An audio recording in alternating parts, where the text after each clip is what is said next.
தவிக்கும் பொண்ணு மணியின் நெஞ்சுக்குள்ளே இன்னாருன்னு சொன்னால் புரியுமா? அது கொஞ்சி கொஞ்சி பேசுறது கண்ணில் தெரியுமா?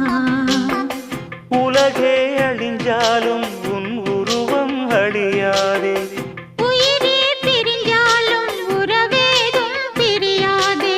உண்ணாமல் உறங்காமல் உன்னால் தவிக்கும் பொண்ணு மணியின் நெஞ்சுக்குள்ளே இன்னாருன்னு சொன்னால் புரியுமா? அது கொஞ்சி கொஞ்சி பேசுறது கண்ணில் தெரியுமா? நெஞ்சுக்குள்ளே இன்னாருன்னு சொன்னால் புரியுமா?